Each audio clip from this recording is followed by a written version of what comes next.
До пред 20 на години жабарството беше вносен бизнис со кој се занимаваа голем број граѓани, кои ги ловеа на едноставен начин и ги продаваа по рестораните.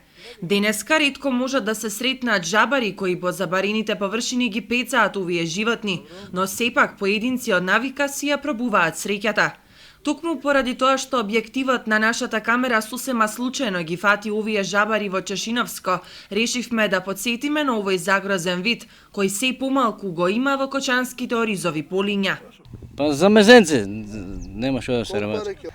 400 динара од кило. Па нема за своја душ сила, ретко продават. Повозрастните сигурно се уште се сеќаваат на времињата кога асфалтните патишта кон пулските села, особено после дожд, поцрнуваа од жабчиња. Навечер жабиот хор сведочеше дека животната средина во која живееме е здрава. Природната рамнотежа ја одржуваа самите животни. Жабите се хранеа со комарци, а штрковите и другите барски птици со жаби. Но пестицидите, загадените реки и жабарите кои неконтролирано ги ловеа, буквално го уништија жаби.